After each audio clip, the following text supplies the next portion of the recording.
Travis Wayne Goodsell. Oakes' Sunday talk on the Constitution is a perfect example of what his clip that got released illustrates. So Mormons see him, hear him with Constitution, divinely inspired, religious freedom, no slavery, people get to vote, and they miss the part where he gets to throw in stuff that goes right over the head of Mormons. For example, Utah was a slave state until it was just last year done away from the Utah Constitution. Who put it in the Constitution of Utah? Yes, Brigham Young, who had slaves. And so for him to say that, oh, it's a horrible, abominable evil, and the Lord disapproves, and blah, blah, blah, he's erasing church history. What is slavery? It's an economic system in which owners of a business, as in the original days they were plantation owners, but generally it's an owner of a business, has employees of which he pays them insufficiently in accordance with the quality of life, such that they can have at least a basic quality of life and be able to set aside money to invest in their own business.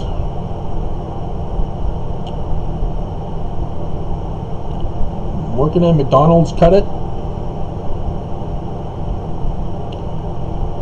Working a $10 an hour job, cut it. Yeah. Minimum wage is $7.50. Church is a corporation, hires people at a starting salary of $7.50. So this is deceptive talk. He talks about all the joys and freedoms and justice of the Constitution, but has no interest in it. The practice of the church is slavery. Practice of Utah, slavery. Practice of America, slavery. But instead of plantation owners, they're now called corporations. You all might be familiar with a company called Amazon, of which their employees just held a vote last week as to whether to unionize. A mafia transferred organization, because being a mafia crime boss is illegal, so they get protection money through unions. And again, just because you rename it doesn't mean it's automatically not illegal anymore.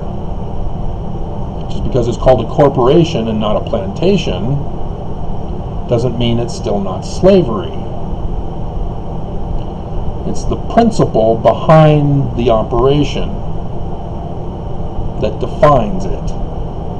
That's why you can tell a pyramid scheme scam if recruitment is used in any form or fashion to make money.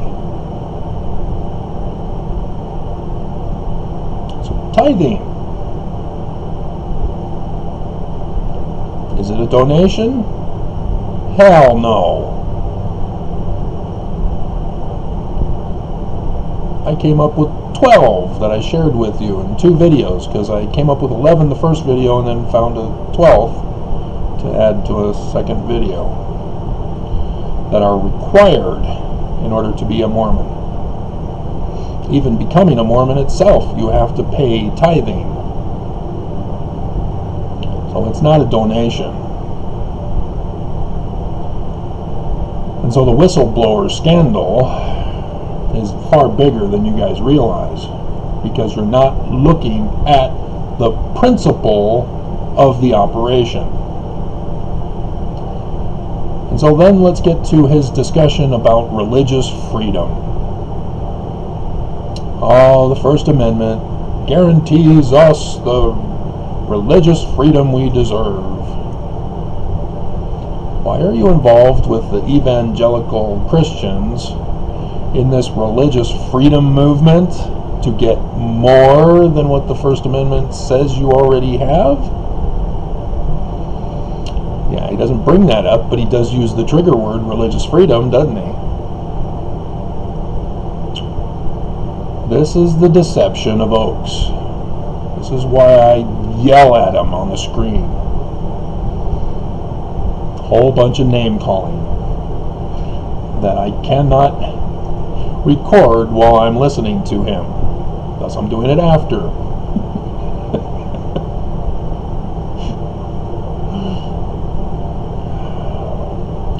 He is an evil, awful man. And he threw his credentials at us at the beginning. Did you catch that? 37 years experience. How long has Nelson been a medical doctor, and why the hell did he not close down the church and keep it closed through this whole pandemic? As we're still in a pandemic, he hasn't yet closed the church. And yet he cares about us and wants us to be well and loves us and blah, blah, blah. It's this doublespeak. Saying things to us, but lying. Gaslighting us. That's literally what it is. They're gaslighting us. They're saying that they're for this, they're for that, but they're doing the contrary. They're behaving criminally. And just because everybody else in this nation is committing slavery and pyramid schemes and protection rackets doesn't mean it's legal. We have a broken system, and the church is taking advantage of it rather than calling it out and saying, no, Utah governor, we will not practice what the rest of this nation is practicing.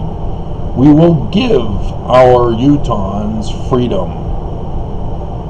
We will protect them from coronavirus, even if it means we have to cut ourselves off from the rest of this nation and the rest of this world until it passes over.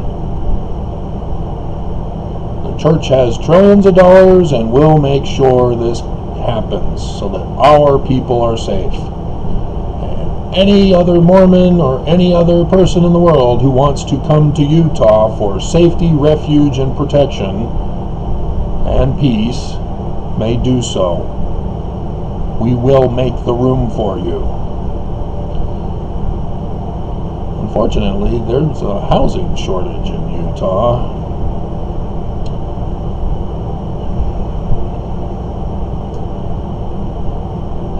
And a poverty problem, and a racism problem, and a sexism problem, and a bigotry problem. So, Mormons are going to hate me. That's just the way it is. They support evil. They support crime. That's just the way it's going to be. But I'm going to call it out.